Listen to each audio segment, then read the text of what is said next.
Boa tarde. Todos estão com aparência assim um pouco triste. O que foi? A despedida foi dolorosa, não? Muito bem, bem-vindo à nossa segunda parte do seminário do Éden ao Fast Food. Essa manhã eu mencionei, se nós quisermos fazer uma reforma na nossa saúde, qual o primeiro passo que nós deveríamos tomar? Parar de comer? Reduzir a ingestão de alimentos ou a ingestão de quê? De calorias, principalmente as calorias vazias. Agora, é interessante que esse é o passo mais importante e também é o passo mais o quê? Mais difícil. Não é verdade? Nós temos uma tendência genética à glutonaria. Já está no nosso gene. Por exemplo, quando Satanás foi tentar nossos primeiros pais, qual foi a estratégia que ele utilizou? O apetite, não é verdade? E desde então a raça humana tem tido essa tendência a condescender com o apetite. E é interessante que no livro Desejado de Todas as Nações, no capítulo que fala sobre a tentação no deserto, o Espírito de Profecia menciona o seguinte: a primeira tentação foi o alimento. 4.000 anos depois da criação, Jesus estava novamente de frente com Satanás no deserto da Judéia. E qual foi a primeira tentação apresentada pelo diabo a Jesus? O alimento. Quantos dias Jesus estava sem comer e sem tomar água? 40 dias. 40 dias? E 40 noites. Por que a Bíblia menciona 40 dias e 40 noites?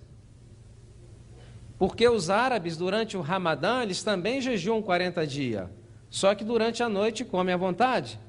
Para que não houvesse nenhum tipo de dúvida de qual tipo de jejum Jesus estava fazendo, o evangelista colocou 40 dias e 40 noites. E note o que diz no livro O Desejar de Todas as Nações, capítulo A Tentação do Deserto. Diz assim: onde começou a ruína... Não, onde fracassou o primeiro Adão, o segundo Adão deveria sair vitorioso. Onde começou a ruína, deveria recomeçar a obra de restauração. Então, quando nós falamos em mensagem de saúde, como estamos falando em reforma alimentar, não, a ênfase não é somente a saúde física, tem uma relação direta também com que tipo de saúde? Com a nossa saúde espiritual e com a nossa relação com quem? Nossa relação com Deus. Qual é a única maneira pela qual Deus se comunica com os seres humanos? O Espírito Santo nos fala através de quê? Da consciência, dos receptores dos neurônios. Se o nosso cérebro não está em condições de receber o quê? De receber essas mensagens, nós ficamos cada vez mais o quê? Mais insensíveis e não entendemos. E ela ainda menciona algo como advertência até para nós como líderes de igreja. Ela diz o seguinte, que os líderes de igrejas, em condescender com apetite, muitas das vezes se reúnem para tomar uma decisão importante com relação à direção da obra. E por terem suas mentes tão embotadas pelo excesso de comer, muitas vezes dizem sim quando deveriam dizer não e dizem não quando deveriam dizer sim. E as decisões que são tomadas nem sempre ajudam o quê? O avanço da obra. Porque nos está faltando o que nós chamamos de discernimento espiritual. Então, reduzir a quantidade de alimentos não vai somente nos trazer mais a saúde física, vai estar relacionado também o quê? Com a nossa saúde espiritual. Por exemplo, muitas das vezes no sábado pela manhã, come-se tanto que quando chega na igreja, enquanto que as verdades estão sendo ditas do púlpito, verdades que têm consequências eternas, muitas das vezes pela maneira como nós estamos alimentando, nós estamos fazendo o quê? dormindo enquanto essas verdades estão sendo derramadas, porque colocamos o nosso cérebro ao comer demasiado, sem condições de observar e de perceber as verdades que estão sendo ditas. Então existe uma relação direta, não é só questão de saúde, é questão de crescimento o quê? De crescimento espiritual. E hoje eu vejo as pessoas... Jesus tinha sua estratégia. Todas as vezes que Jesus tinha que enfrentar uma grande crise, o que é que ele fazia? Ele jejuava e orava. Nós, seres humanos, todas as vezes que temos que enfrentar uma grande crise, o que é que nós fazemos? Parece que a própria crise estimula uma ansiedade, as pessoas estão comendo sem cessar. Então, vamos ver o ponto de vista bíblico, porque às vezes pensamos assim, não, tenho que comer porque essa crise é muito forte, eu tenho que estar forte para enfrentar esta crise. E às vezes reduzir o consumo de alimentos, fazer um jejum breve, vai nos colocar muito mais aptos para enfrentar as crises que nós temos que enfrentar. Então, reduzir o consumo de produtos de origem animal. Segundo passo, qual seria? Qual a coisa mais importante? Reduzir a ingestão de açúcar branco refinado. Se existe um produto que foi introduzido na dieta do ser humano e que tem deixado consequências muito mais devastadoras do que o consumo da carne, é o que nós chamamos de açúcar branco refinado. Inclusive, o Espírito de Profecia menciona que o açúcar é pior do que a carne. Então, às vezes, nos tornamos vegetarianos, que é uma grande coisa, e os vegetarianos, às vezes, têm algum problema, porque ele, como deixa de comer carne, ele começa a ter um sangue muito alcalino, e o corpo fica pedindo alguma coisa para manter um pH normal do sangue. E o que acontece? A maior fonte de ácido estão nos produtos de origem animal. Mas como ele não come carne, o que ele começa a indulgir? Indulgir em quê? Açúcar e massas. Então, todo vegetariano tem uma tendência muito grande pelos doces e pelas massas, porque o seu corpo pede. Então, o vegetariano, ele tem que estar com a sua alimentação equilibrada. Se ele deixou de comer carne, ele tem que substituir por produtos que vão produzir nitrogênio para que o pH do seu sangue possa estar equilibrado. E quais são esses produtos? São os feijões em variedades e também as nozes. Se não comemos feijões, variedades e nozes, nós vamos ter a tendência de indulgir principalmente nos doces e nas massas. Agora, o açúcar branco refinado tem deixado, ao longo da história, poderia passar aqui 3 dias só falando do aspecto do açúcar branco refinado. Mas temos apenas alguns minutos, vamos tentar resumir. Para que vocês tenham uma ideia do impacto que tem o consumo de açúcar em excesso em um país, em uma nação, em 1906, aproximadamente 100 anos, foi feita uma pesquisa no mundo, comparando 100 países, e a ideia dessa pesquisa era para descobrir qual era a nação mais saudável do planeta há 100 anos atrás. Sabem vocês quem detinha o primeiro lugar em 1906 como a nação mais saudável do planeta? Estados Unidos da América. Em 1997 fizeram novamente o mesmo estudo, comparando os mesmos países. Sabe que lugar nós ocupamos hoje? Ocupamos o lugar 97º. Agora a pergunta lógica seria: o que aconteceu nesse século? Que nós deixamos de ser, que o país deixou de ser a nação mais saudável do planeta para ocupar quase que o último lugar? E a resposta é muito simples. Em 1906, o consumo de açúcar nos Estados Unidos era apenas 1 libra por pessoa por ano. Em 1997, o consumo de açúcar nos Estados Unidos já alcançava 185 libras por pessoa por ano. E se eu pudesse colocar um gráfico aqui para vocês, vocês poderiam ver claramente que à medida que aumentou o consumo de açúcar, foram aumentando também o quê? As enfermidades, principalmente as enfermidades crônico-degenerativas e as enfermidades cardiovasculares. Agora, por que se comia pouco açúcar em 1906? Será que naquela época as pessoas eram muito conscientes com relação à sua saúde? Não, o açúcar era um produto caro. Somente as classes altas da sociedade é que poderiam se dar ao luxo de consumir os produtos feitos com açúcar, como os doces, guloseimas, tudo isso era um produto caro. Naquela época, somente as pessoas da classe alta da sociedade é que tinham pressão arterial elevada, é que padeciam obesidade. Não, tem um ataque, morreu do infarto do miocárdio, não era para pobre, era um negócio muito chique. Pobre morria de outra coisa. Por quê? Porque essas enfermidades eram confinadas para aquela classe que consumia esse tipo de produto. Agora, a indústria dos alimentos descobriu uma coisa. Descobriu, observando o consumo entre a classe alta da sociedade, observou que o açúcar produzia uma certa dependência. E o que eles fizeram?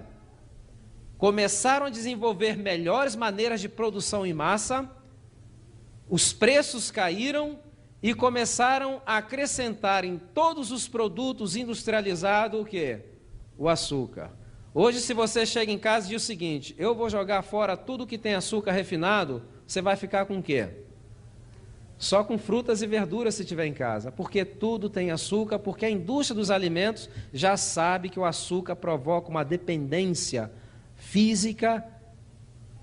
Por exemplo, a empresa maior do mundo, ela se tornou o maior império, a maior corporação do mundo, simplesmente porque ela fez duas coisas. Ela conseguiu colocar numa bebida duas substâncias que provocam dependência, que é o açúcar e a cafeína. E nós temos aqui a Coca-Cola. O açúcar, ele provoca uma dependência tão grande na pessoa, que tem pessoa que vê uma máquina de Coca-Cola já começa a salivar. E assim também a cafeína. Então, livrar-se do açúcar é como livrar-se de um processo de uma dependência. Existe uma dependência. Agora, por que me faz mal comer o açúcar refinado e não faz mal comer, por exemplo, a cana? Por que será?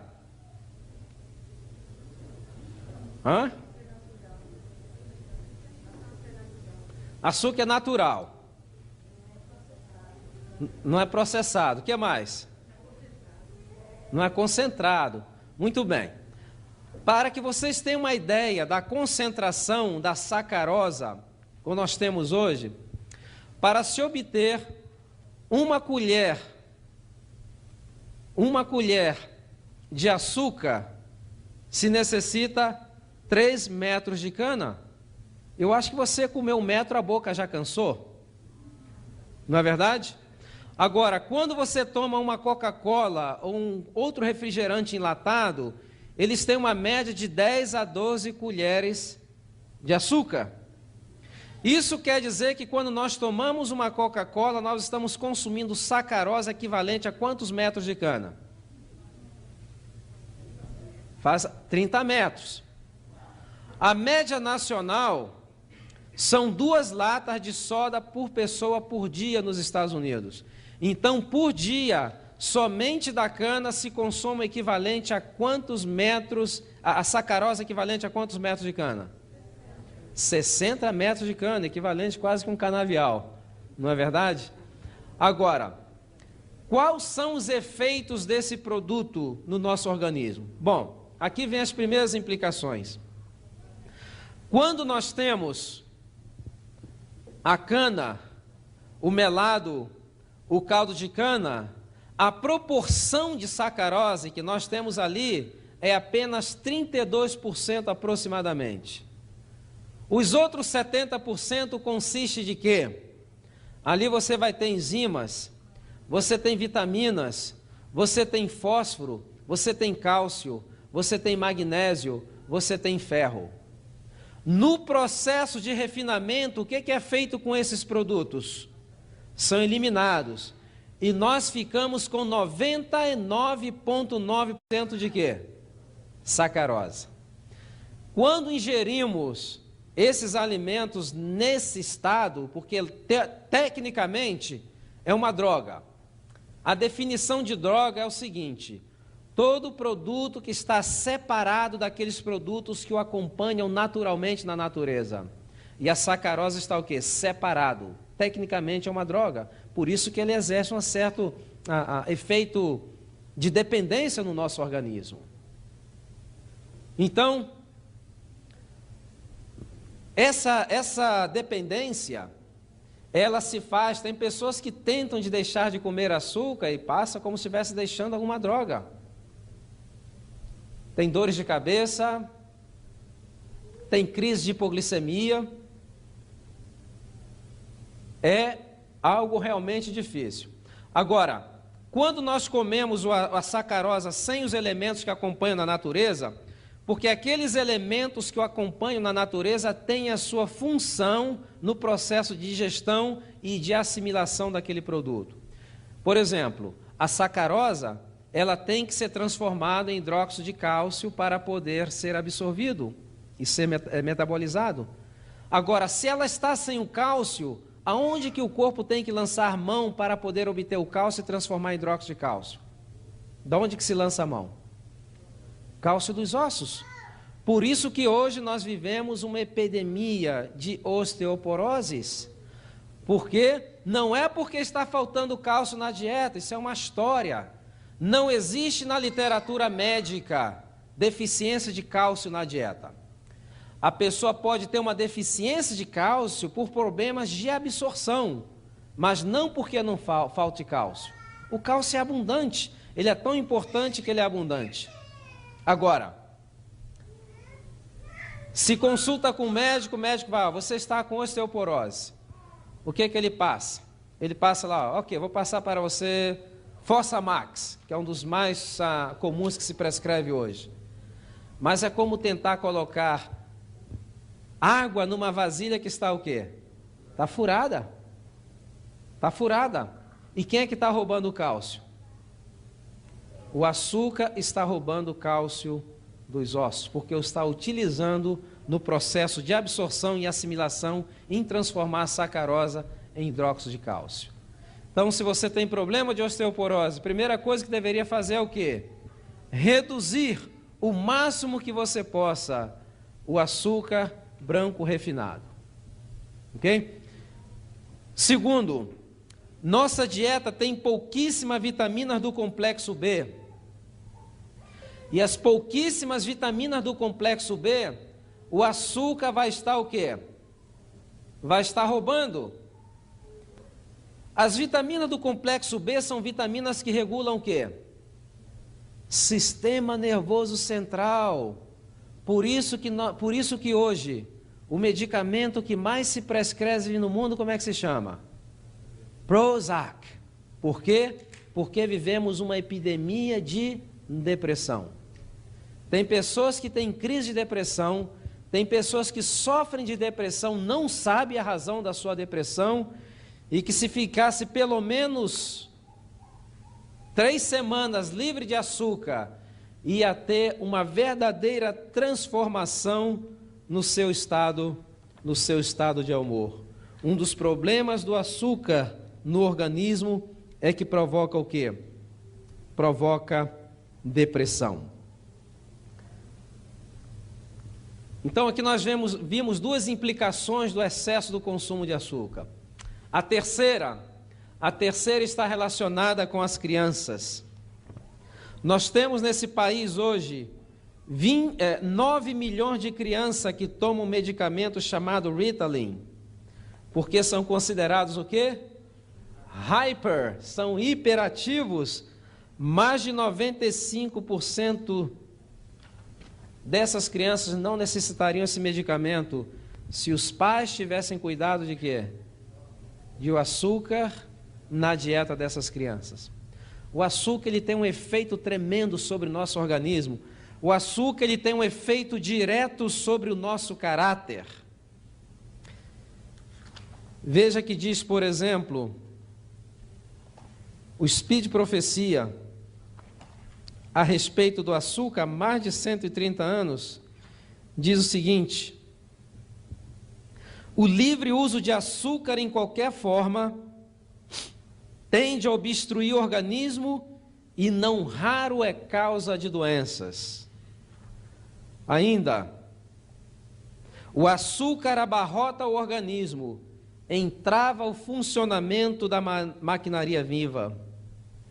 Veja a relação de que ela faz entre o consumo de açúcar e depressão e a influência que tem sobre o nosso caráter. O açúcar não é bom para o estômago, causa fermentação. Fermentação produz o quê? Produz álcool, substância equivalente ao álcool. E ela diz, isso obscurece o cérebro e causa o quê? Mau humor. Há mais de 100 anos, o Speed Profecia já revelava a essa igreja os conhecimentos que nós estamos adquirindo hoje através da ciência. Relação direta. Tem estudos, claro, são estudos preliminares, eu gostaria de falar apenas a título de curiosidade, que diz o seguinte: nos lares onde o consumo de açúcar é livre e abundante, os índices de divórcio são mais altos. Já pararam para pensar na implicação? Mas o que tem que ver açúcar? Açúcar adoça a minha vida, não é verdade? O que tem que ver açúcar com divórcio? Ora, se o açúcar rouba as vitaminas do complexo B, as vitaminas do complexo B que regulam o nosso sistema nervoso central, se estamos depletos dessas vitaminas, nós estamos o quê? Irritados, impacientes. As brigas se fazem mais frequentes e, consequentemente, o quê? Pode ser que exista realmente uma relação entre açúcar e divórcio. E na igreja, que efeito tem o açúcar entre os irmãos da igreja? Eu estava até comentando hoje com o pastor um caso aqui, dois irmãos, uma diaconisa e um diácono discutindo na igreja. E a diaconisa virou para o diácono e falou assim: olha, se eu fosse a sua mulher, eu te dava veneno. Ele falou: se eu fosse seu marido, eu tomava.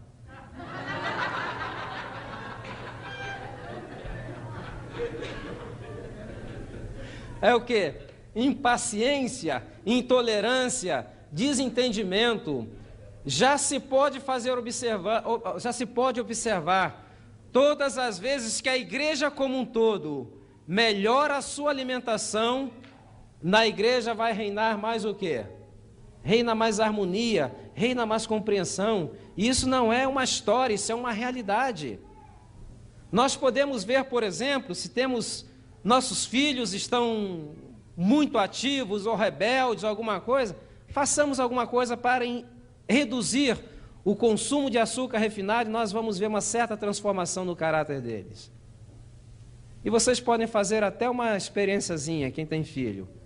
Um dia dá uma alimentação assim com bastante açúcar e vocês veem, os meninos parecem, as meninas também quase que subir pelas paredes, você não consegue controlar. E o açúcar virou um problema de cultura, porque quando uma criança não está se comportando bem, o que é que nós dizemos para elas? Se você se comportar bem, o titio vai dar o quê?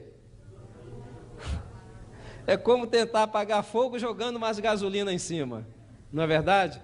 Então, problema de cultura. Temos que tomar um cuidado tremendo com o excesso do consumo de açúcar.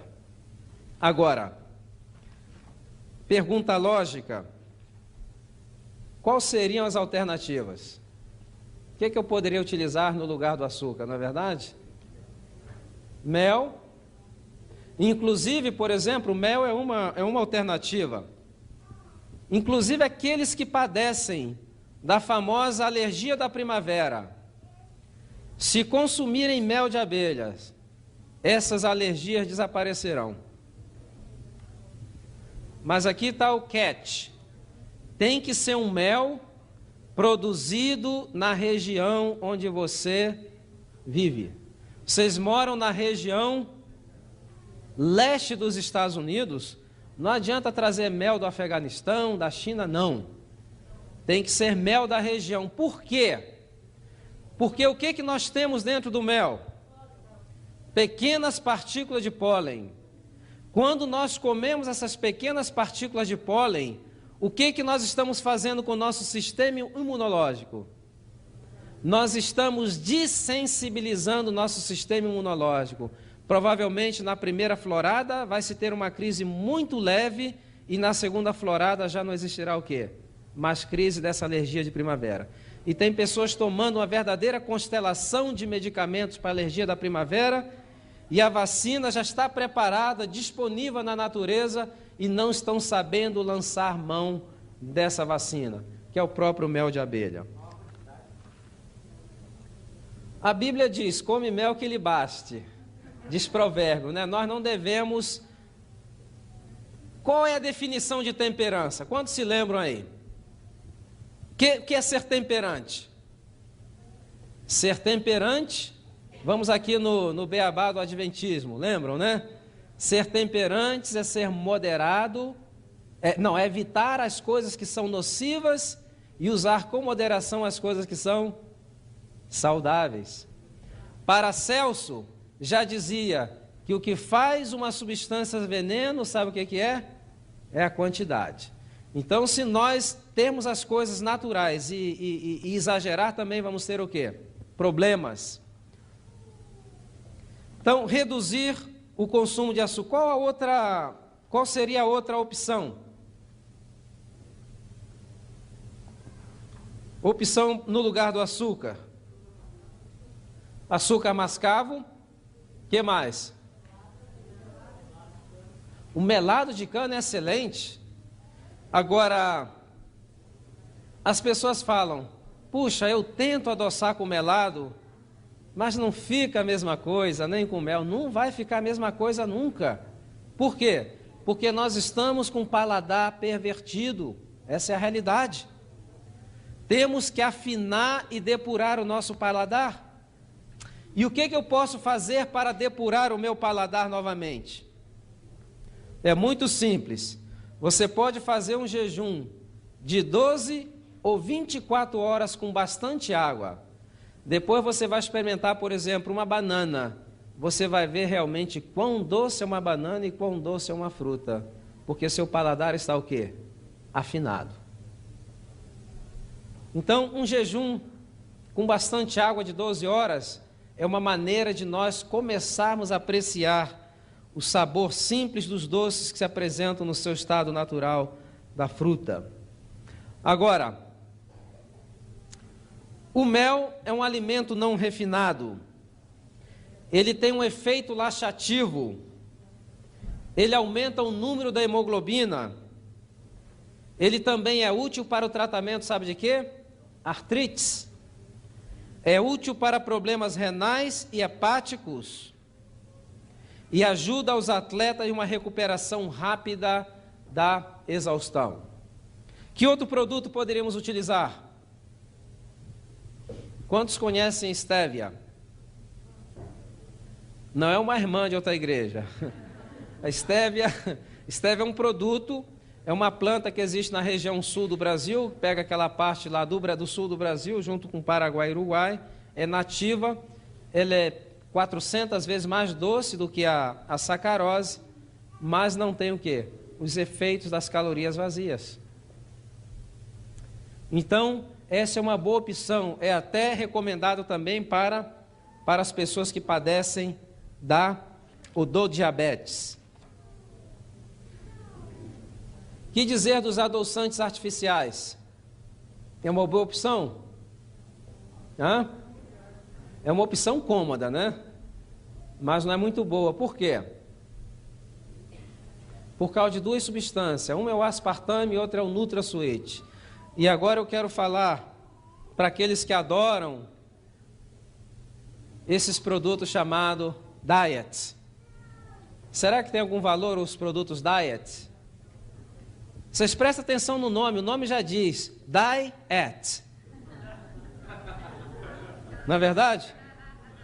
Diet. Por quê?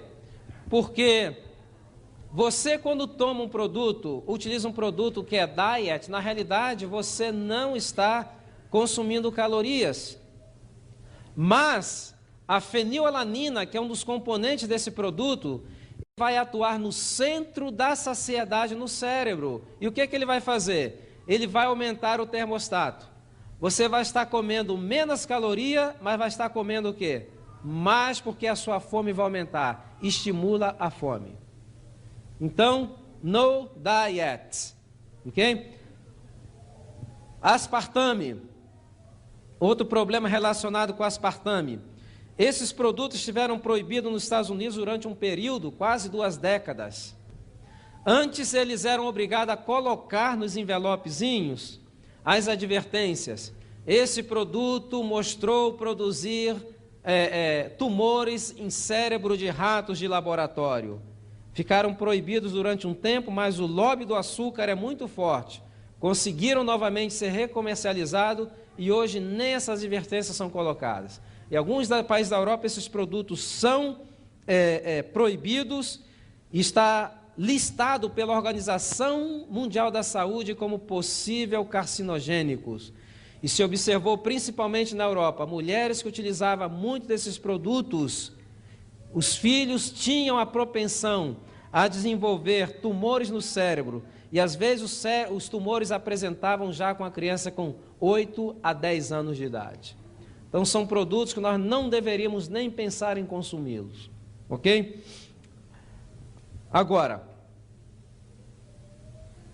quando nós vemos os produtos empacotadinhos, nós pensamos o seguinte: não, isso aqui está debaixo de alto controle de qualidade, isso aqui é muito safe, não é verdade? E nós vivemos nessa ilusão. Não existe isso. E aqui é a lição número 1 que nós deveríamos aprender.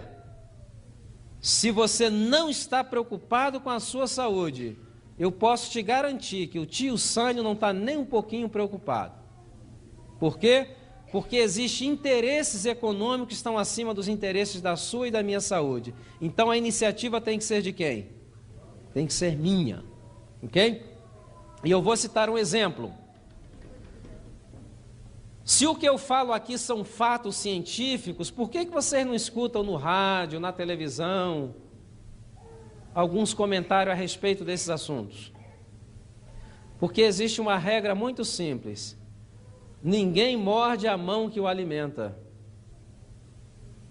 O sistema de comunicação, eles recebem bilhões e bilhões de dólares dessas indústrias através de propaganda. Vocês acham que eles têm algum interesse em alertar a população para que diminua o seu consumo? Jamais. Por isso que a iniciativa tem que ser de quem? A iniciativa tem que ser nossa. Então, primeiro passo, reduzir o quê? Eu acho que o primeiro passo seria alguma coisa para a memória, não é verdade? Reduzir a quantidade de alimentos. Segundo passo seria o quê? Reduzir açúcar, a quantidade de açúcar refinado. Agora, vamos colocar as coisas em perspectiva. Eu não estou dizendo que de vez em quando você não pode tomar um sorvete, que de vez em quando você não possa comer uma pizza, que de vez em quando você não possa ir a um aniversário de um membro da igreja ou de um vizinho, ficar lá como santarrão, não como bolo, não faço isso. Não, esse não é o ponto. Esse não é o ponto. O problema é que as pessoas estão diariamente com doces, com chocolates, com pizza, com sanduíche, com hambúrguer, e de vez em quando comem uma folhinha de alface para acalmar a consciência. Temos que colocar as coisas em perspectiva. Essas coisas nunca deveriam fazer parte principal da nossa alimentação. Deveria ser uma pequena porcentagem, uma bem pequena porcentagem. Ok? Deu para entender? Principalmente nós que temos filhos, é difícil.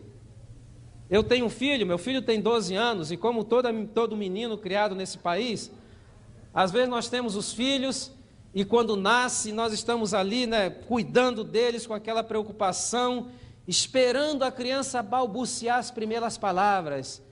E o marido e a mulher ficam assim, ele vai dizer papai ou vai dizer mamãe? Vai dizer papai ou vai dizer mamãe? Daqui a pouco a criança grita, McDonald's! E todo mundo fica decepcionado. Por quê? Porque as crianças são programadas para serem consumidoras. Então, eu tenho um acordo com meu filho. Num fim de semana eu saio para ele para tomar um sorvete, ou se vamos na festa de aniversário, comemos aquelas coisas sem culpa, com moderação, não é verdade? Mas durante a semana, nós fazemos o possível para que ele tenha uma alimentação mais saudável. Então, temos que colocar as coisas em perspectiva. Ok? Terceiro passo, vamos falar rapidamente do terceiro passo. Vamos começar, não vamos alcançar a falar tudo, mas amanhã à noite a gente continua. Reduzir o máximo que nós possamos o consumo de produtos de origem animal. Quais são os produtos de origem animal? O que mais? O próprio animal, né? A carne, leite. Por que deveríamos reduzir o consumo dos produtos de origem animal? Alguma ideia? Hormônios, que mais? Gorduras. Muito bem, vamos mencionar algumas. A primeira razão, vou mencionar duas razões, que é o que vai dar tempo. Primeira razão é a razão que nós chamamos razões ecológicas. Já ouviram pela televisão a propaganda que existe para nós salvarmos o planeta? Porque os recursos do planeta estão se esgotando. Se nós quisermos ser mordomos desse planeta, a primeira coisa que nós deveríamos fazer seria o quê? Reduzir ou eliminar o consumo de produtos de origem animal. E outra coisa, eu vou muito mais longe. Hoje o nosso mundo tem 6 bilhões de habitantes e aproximadamente 2 bilhões de habitantes estão passando fome. Você sabe por que estão passando fome? Porque é impossível sustentar o mundo com produtos de origem animal. E eu vou explicar por quê. A carne ela é responsável pela fome no mundo, porque todas as terras aráveis, onde se poderia estar produzindo cereais para alimentar a humanidade, se está produzindo cereais para alimentar a quem? Ao gado. Então aqui vem a primeira implicação. Nós produzimos, por exemplo, 10 quilos de proteína animal, damos ao gado, e o gado nos retorna apenas 1 quilo em forma de proteína animal. Produzimos 10 em forma vegetal e recebemos apenas o quê? 1 quilo em forma de proteína animal. É um mau negócio, não é verdade? Você dá 10 para receber 1. Agora, a diferença entre o que nós damos para os animais e o que nós recebemos de volta representa quase 50 milhões de toneladas de grãos por ano, que seria suficiente para erradicar a fome do mundo. Hoje existe fome no mundo, não porque o planeta não tenha recursos para alimentar a sua população, é porque a política de alimentos no mundo está criando uma classe que está morrendo de fome porque estão beneficiando apenas um pequeno grupo. Então, se eu estou preocupado com fome na África, fome na Ásia, primeira coisa que eu deveria fazer seria o quê? Reduzir ou eliminar o consumo de produtos de origem animal. Eu vou fazer outra ilustração. Vamos supor que você tenha 1 acre de terra. E você vai utilizar esse acre de terra para produzir proteína para você, para sua esposa e para seus 2 filhos. Se você utiliza esse acre de terra para produzir proteína para vocês 4, utilizando a terra para criar animais, criar vaca, você vai produzir proteínas só 77 dias por ano. Então já existe um déficit de quanto aqui? De quase 300 dias. Se você decide utilizar esse acre de terra para produzir proteínas, criando gado para produzir leite, você vai produzir leite em proteína para a sua família por 286 dias. Temos um déficit de quanto? mais ou menos 80 dias. Agora, se você utilizar esse acre de terra para produzir proteínas, plantando trigo, você vai conseguir por cada safra proteína para você e para sua família por 877 dias. Ou seja, cada safra vai produzir proteínas para quase 3 anos. 2 anos e meio aproximadamente. Agora, se você utilizar esse acre de terra para produzir proteína para você e sua família, você vai produzir proteínas para aproximadamente 2.222 dias. Quer dizer que cada safra está produzindo sustento para a sua família por quase que 6 a 7 anos. Viram a diferença? Então, essa é a primeira implicação que nós temos. Nosso planeta, existem recursos para sustentar 5 vezes mais a população que nós temos hoje, aproximadamente 30 bilhões de pessoas. Mas é impossível alimentar 6 milhões utilizando-se produtos de quê? Produtos de origem animal. Se você quer salvar o planeta, se você quer ser um bom mordomo, primeira coisa que você tem que fazer, o que é? Reduzir o consumo de produtos de origem animal. O que eu poderia dizer da água? Se prevê que em 50 anos aproximadamente haverá um esgotamento da água potável do mundo todo. E no processo de produção de carne, para produzir carne para um carnívoro, se consome, sabe quantos litros diários de água? 10.000 litros de água diários são consumidos para produzir alimentos carne para um carnívoro. Para produzir alimentos para um vegetariano, se consome aproximadamente 10%, só 1.200 litros de água. Deu para ver a diferença? A produção de carnes para alimentar a humanidade é uma coisa, do ponto de vista lógico, sem prática. Só está atendendo às necessidades, os interesses de um grupo minoritário, e a metade da população do mundo já está morrendo de fome por essa que eu chamo de política alimentar. Então, esse é o primeiro aspecto. Segundo aspecto é o aspecto sanitário. Vocês ou nós, quando vamos no supermercado e vamos no setor que estão as carnes, nós vemos aquelas carnes tão empacotadinhas, com selo Departamento de Agricultura dos Estados Unidos, não é verdade? E nós pegamos aquilo com orgulho. Puxa, vivo num país do primeiro mundo e vou consumir agora um produto debaixo do mais rigoroso controle de qualidade. E nós vivemos nessa ilusão, porque isso é uma ilusão. É impossível. E às vezes as carnes têm uma aparência tão fresca, já notaram? Compra aquelas carnes empacotadas, tem uma aparência tão fresca que às vezes parece que mataram a vaca de trás do supermercado. Mas esses animais já estão mortos por quê? Há semanas. Como eles conseguem manter essa aparência fresca das carnes? Eles acrescentam uma substância chamada nitrato. Só que as bactérias do nosso intestino vai transformar o nitrato em nitrito. E nitrito é uma substância altamente carcinogênica. Aqui nós estamos vendo a segunda relação entre câncer do cólon e consumo de quê? E o consumo de carnes. Então, reduzir o máximo que nós possamos. Agora, controle de qualidade. Será que existe realmente inspeções nesses matadouros? São milhões de animais que são mortos a cada semana.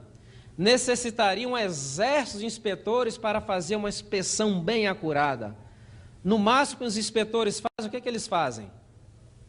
Eles vão lá na planta que processa a carne, dão uma olhada nos livros, né? Porque o americano acredita muito nesse negócio de livro, né? Não, está aqui, está escrito dentro do protocolo. Eles gostam de viver também nessa ilusão. Mas não. Mas houve um período em que o Departamento de Agricultura dos Estados Unidos promoveu umas inspeções mais rigorosas. E o resultado dessas inspeções teve um impacto tão tremendo que foi publicado num livro chamado The Jungle, A Selva. E o que eu vou ler para vocês aqui é apenas uma parte do texto do relatório. O relatório diz o seguinte, abro aspas, cenas nas quais roedores e insetos infestavam as carnes, nas quais carnes de animais mortos e doentes eram processadas em salsichas, onde pelos, pus e fezes, juntamente com a falta de higiene dos funcionários, contaminavam a carne, eram relatadas pelos inspetores como uma pura realidade. Que encontraram durante esse período, encontraram 92.578 bois e vacas, todos tinham câncer nos olhos. Encontraram abscessos, sabe o que são abscessos? São coleções de pus. Abscessos generalizados em 438.837 bois e vacas. Encontraram abscesso generalizado em 2.518.000 porcos. Encontraram abscesso generalizado em 24.000 ovelhas e em 10.000 bezerros. Encontraram abscessos no fígado de 6.057.000 bois e vacas. Encontraram com pneumonia 144.000 de todo o gado, 62.000 ovelhas e 22.000 bezerros. Você pode estar pensando assim, puxa, eu estou feliz porque encontraram. Não é verdade? Que bom que encontraram. Mas veja o que diz o relatório no final. Esse é o número de carcaças que foram retidos por várias doenças, mas liberadas para o consumo, depois de removidas as partes afetadas. Então, nós estamos vendo aqui que tipo de produto estão chegando aonde? Estão chegando nas nossas mesas. Que encontraram também 80% dos frangos dos peixes estavam positivos para salmonela. Encontraram 15 parasitas diferentes, tanto em peixe de água doce como peixe de água salgada. Cisto, tênias e solitárias. Somente de peixes, nesse ano foram condenados 750.000 toneladas a serem queimadas. Encontraram as carpas, 16% das carpas tinha câncer do ânus e 20% das trutas tinham câncer das vísceras. Agora uma pergunta, por que esses animais estão adoecendo? Eu encontrei uma passagem no Espírito de Profecia que por quase uma década não conseguia entender. E ela diz o seguinte: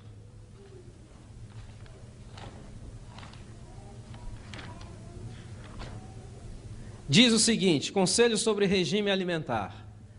À medida que aumenta a iniquidade entre os homens, aumenta a enfermidade nos animais. E eu nunca pude fazer uma relação entre a iniquidade nos homens e a enfermidade nos animais, até que vi alguns métodos que eles utilizam no processo de abate dos animais. Primeiro, ao animal, 48 horas antes do abate, se lhes dá um antidiurético. Por que lhe dá um antidiurético? Para que ele não urine as 48 horas que antecedam o seu abate. Por que ele não quer que eles urinem? Porque se eles não urinam, vão reter o quê?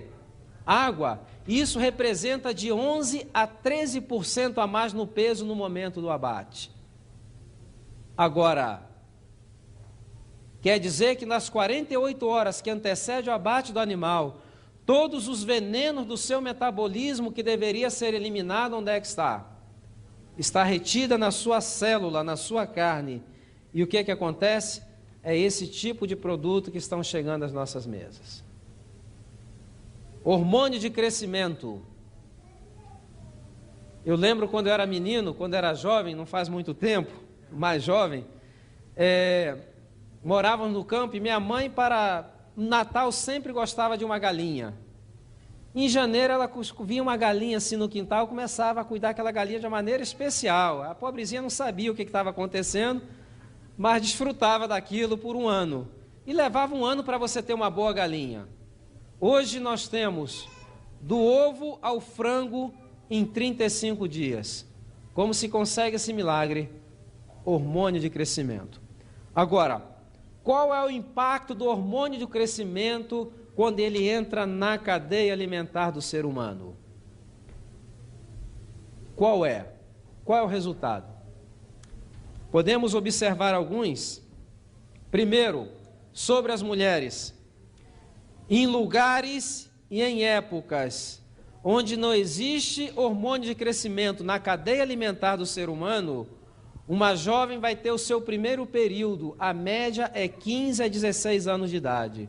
Hoje existem meninas com 8, 9, 10 anos de idade já tendo o seu primeiro período.